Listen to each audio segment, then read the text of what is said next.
Hi, everybody. Thank you for joining me for my presentation From Athlete to Artist. I'm Stacy Clark. Before I dive into my presentation and all of its visuals, I'm going to get rid of the video box in the top corner, and I will rejoin you back here at the conclusion of my presentation.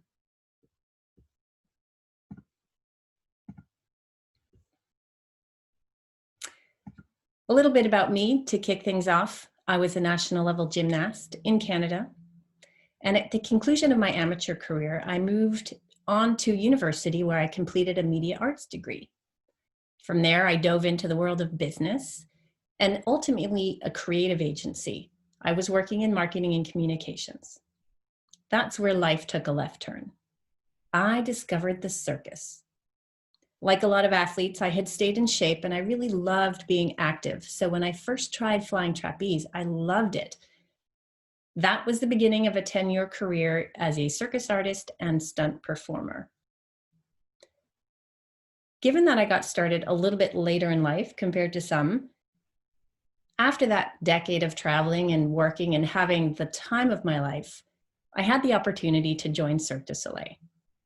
At Cirque du Soleil, I started as a talent scout, and that was a really interesting marriage between my skills in business and, of course, my marketing communications experience and life as an artist. Fast forward, and this is the part I'll dive into in more detail, I went on to become acrobatic coach with the touring show Amaluna. And at the end of that window, I rejoined the casting department, became casting director, responsible for sourcing and recruitment. And all of that takes us up to quite recently when, of course, the global pandemic made changes that many of us were not expecting in life. So I'm no longer at Cirque du Soleil, but I am happy to say that I have recently co-founded Creative Athletic Performance. Here we go, from athlete to artist, the making of an Amazon. In 2011, I was working as a scout and I was primarily responsible for gymnastic disciplines. The concept of a female-driven show, including the company's first all-female band, was new and exciting. For the Amazon Uneven Bars Act, we cast strong women from high-level artistic gymnastics backgrounds, national team members, and NC2A graduates. We expressly selected women versus girls, in keeping with the Amazon character the stage director wanted to create. During the casting process, I developed a great connection with the acrobatic designer. We brainstormed the possibilities for content and viewed old videos for inspiration.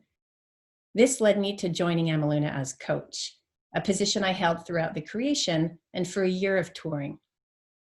More specifically, I was responsible for building the Uneven Bars Act. So here you have in front of you 8 female artistic gymnasts, starting off with a 7-day workshop where we just jammed ideas and did everything we could to create. Then we dove into 2 months of training, 3 months of actually developing the act, and then 4 months with the entire cast of staging and rehearsals. All to say that 9 months later, we premiered Amaluna. A quick check on glossary, just to make sure that we're all on the same page. When I refer to athlete, it's someone coming straight from sport. The word artist we used rather loosely, and it refers to all on-stage performers.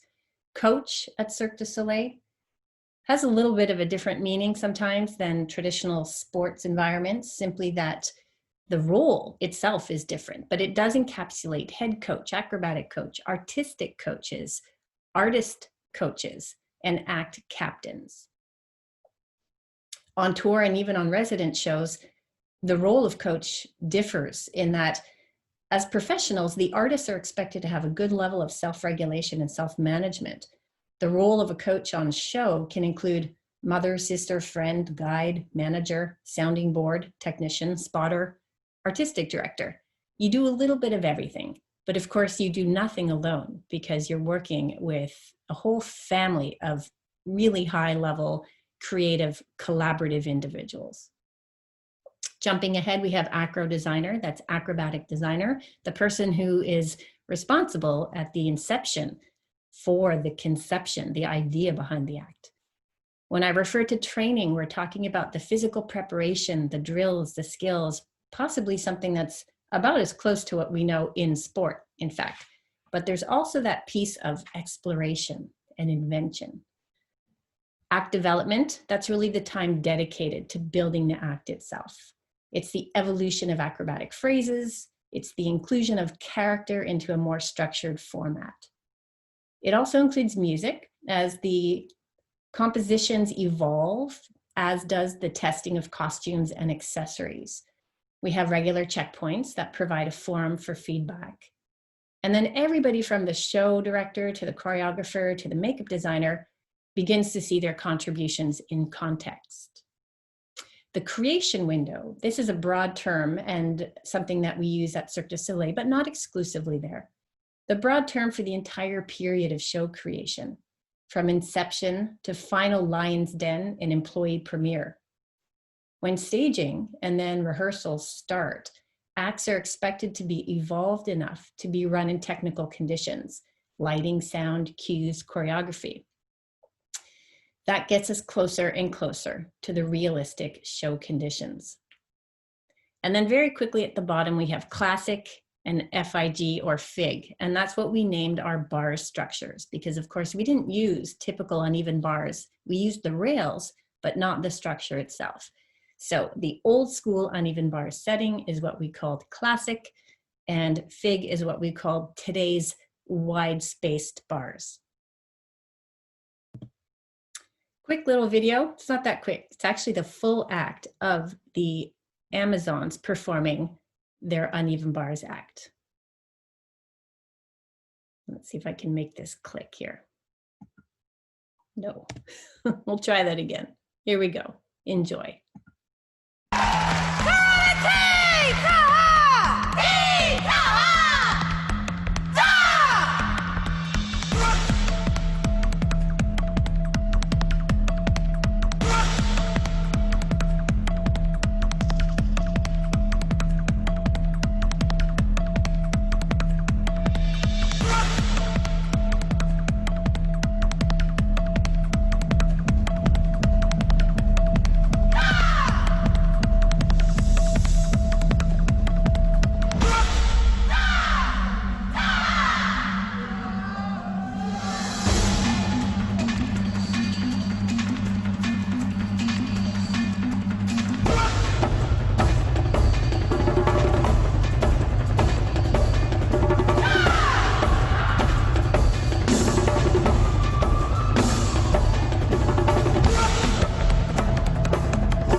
Et voila, that is the Amazons performing in Amaluna. So the backstory, how that happened, how that came to fruition in so much more detail. A few categories here on screen, just guiding a little bit the story that I'm going to tell. And it's going to start with a safe space.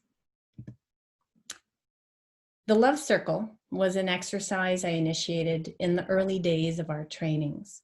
The Amazons were asked to provide positive input and constructive criticism for each of the other women in the act. This was a no-holds-barred, gloves-off, love-filled exercise. It allowed all the Amazons a chance to be seen and heard, seen through the lens of their peers, and heard, whether they were introverts or extroverts, super confident, or a bit less so. It allowed us to identify the strengths of each artist, and it allowed me to better understand the natural social order of the pack. Respect and trust needs constant nurturing. Creating a safe space and culture within this group of newbies really set the tone for all future cast changes to the act. That group developed a really strong culture. Once on tour, another tactic I employed was our post-show circle up. The Amazon act led into intermission, so immediately after every show, and that's 7 to 10 times per week, we would gather at the bars in the artistic tent for a debrief. I'd ask each artist to rate their physical and mental and emotional state on a scale of 1 to 10. This enabled us all to take the pulse of the group, and as a coach or as troupe members, we could make adjustments if needed. A sore body might mean a lighter track in the second show, or a low emotional score might mean that somebody needed extra empathy or a listening ear. Although I'm not sure I would have overtly labeled this coaching style as emotional intelligence at the time, many management years later, I have a deeper understanding of EI, and I'm completely sold on its benefits. Some of the positive feedback, the positive input that we experience would be comments like, I love that you're really enthusiastic about the act and its growth. You're so talented artistically and you command the stage. I admire that. It was the giving of compliments, a sincerity and authenticity that allowed the girls, the women, to bond. Constructive criticism might have been in the zone of try to be more open to adapting yourself to other people. As you've observed in the video, body types are very different, and how bodies move in space and how bodies move on the bars are really different. So there is a great deal of adaptation required just to find moments of synchronicity, to be able to adapt a little bit your technique in order that the person behind you or in front of you was a match. On the subject of identity, the adoption of an Amazon name was the beginning of a transformation.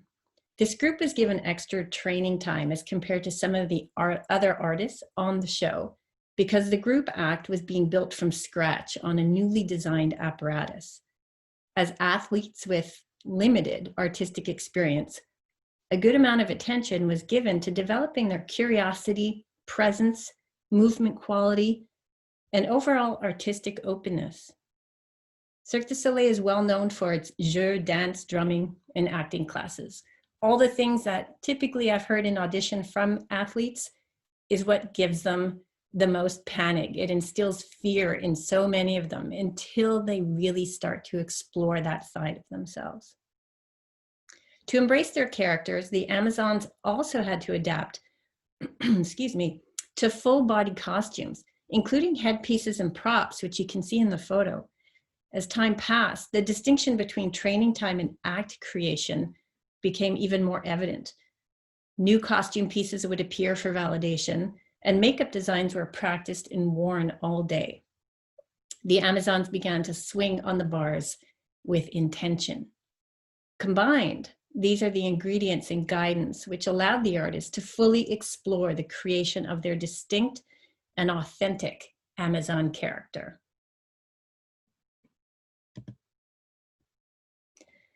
From the beginning, it was important for me to draw on the strengths of each artist. High performance sport develops discipline and rigor, but it does not always allow for agency, nor does it necessarily develop adaptability and agility. A seasoned performer will tell you that no two shows are ever exactly alike. But even more broadly, in order to be authentic on stage, an artist needs to believe in themselves. We developed wish lists that served as inspiration and aspiration, rather than set criteria that would be judged, as it is in sport. The transition from a judged sport, such as gymnastics or figure skating, can be challenging after years of training with competitive mindset. When a skater or a gymnast is putting together material, it's often, most often, under the direction of their coach, possibly in liaison with a judge who's going to help you optimize your start values. Very different approach. I would say similarly that when a gymnast falls off an apparatus or does not stick their dismount, you know it results in a deduction. We actually had to break the habit of sticking and presenting and finishing a move in the way that a gymnast typically does, because we wanted to keep the flow, we wanted to keep that true sense of Amazon character all throughout the act. When you're performing 10 shows per week, mistakes will happen. What we needed to do and what we needed to develop were the instincts to recover quickly and as gracefully as possible. Occasionally, what seemed like an error can actually wind up being a wonderful discovery. In every Amazon's chart, and you'll see that on the screen, there is a column for no thanks. If a skill was heady for them or too demanding on their adult body, we identified it and focused instead on their strengths. This luxury may not be so readily available in competitive sport. Even the process of identifying problem areas and underscoring personal strengths, that developed trust, accountability, and confidence.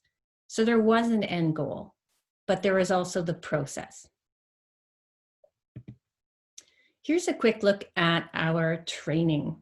This was a day in the life. So you can have a quick scan of that slide. 2 sessions, 90 minutes or 2 hours each, cumulatively a great deal less than an average weekly total for a high performance athlete. But each day would include gym time, artistic classes, physio, probably Pilates, maybe a fitting session or a makeup session. One of the more notable adaptations from sport to circus was the artist's need to maximize every minute of available training time. Old habits like taking ages to tape up or lingering over the chalk box, all that had to be scrapped. Not at the expense of camaraderie, to be sure, but when your training time is measured in minutes and a crew of technicians is scheduled to support you, you learn to be pretty efficient with your time. In consideration of both time and the workload in a performing week, again, up to 10 shows, high repetitions were not a realistic option. When an artist is training a big skill, such as a release move or a dismount, I would max them out at 3 turns. If they hit the first 2 with ease, we'd move on. After a lifetime in gymnastics, we relied on muscle memory and fitness level for high skill execution, and it allowed much more space for creativity, expression, and play.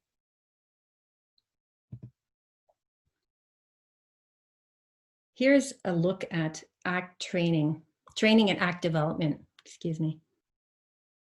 Warm-ups changed a great deal for the artists. Each Amazon developed an understanding of their needs and whittled their warm-up down to mere minutes in the show environment. Artists are often on stage before their main act, and while we build shows to allow adequate warm-up time, this sliver of time may also be a quick costume change. There's only one apparatus in the artistic tent, and often only a modified version of the stage set. So again, great modification to old habits. Taking turns and being respectful of each other's needs is crucial. A one touch and go out and hit mentality becomes the new normal. A quick anecdote. The white chalk that gymnasts use on their grips likes to stick to costumes, especially bright red costumes. Immediately after the bars warm up, each Amazon would stand in front of me for a damp sponge wipe down before they jogged into place backstage. It was a ritual that culminated in a group tribal cry designed to bond them in advance of the act. And I wish to this day that I had a recording of it, and I'm sure somewhere it exists. But it was a really wonderful moment that everybody respected for the power of oneness. It brought the women together, it brought the Amazons together before they went out and hit the stage.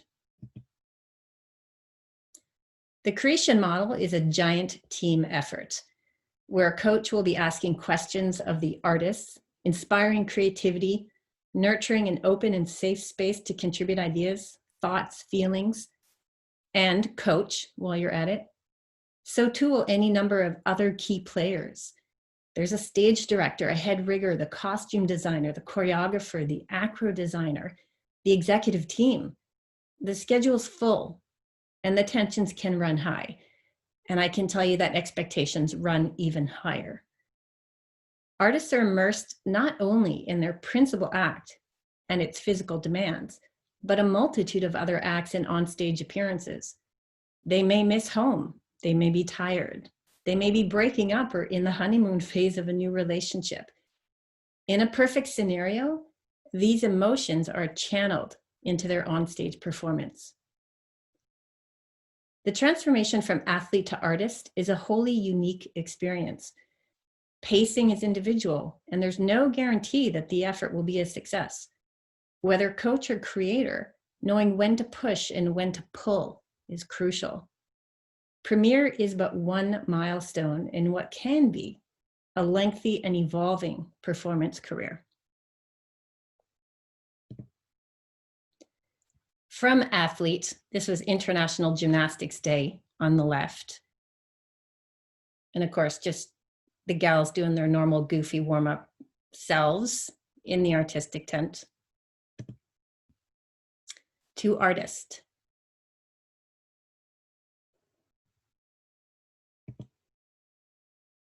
For a little bit of humor, I'm going to share with you this rather goofy little video. Enjoy. Backstage and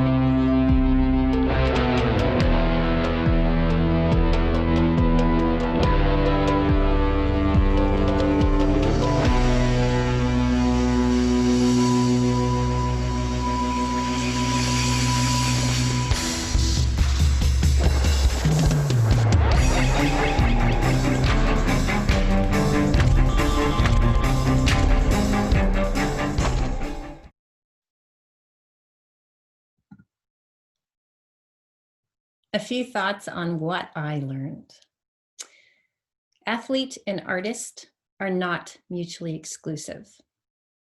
And I bring that to the table because I really believe that if we could reverse engineer some of what we've learned through the amazing athletes turned artists and actually channel that back into our amateur athletes, our sports would be revolutionized.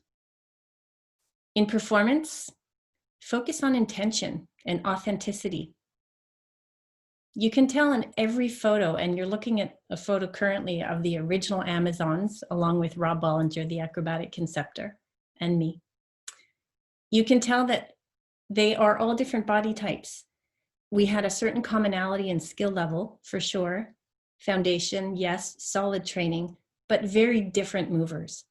And so finding their authentic Amazon was critical to the success of the act. They needed to be able to move in a way that they could sustain, but also genuinely believe in. And finally, the value of nurturing trust, confidence, and creativity. And that's by giving agency, helping the athletes turned artists find their voice, develop that voice, find pieces of themselves that had been not yet fully exposed, not fully explored. That was the real privilege of working on Amaluna. I'm going to stop stop my share and rejoin you simply to say thanks and hope that we can encourage some discussion in the forum that we have in this virtual GymCon conference. Super happy to be here and really happy to be able to share with you my experiences on Cirque du Soleil's Amaluna.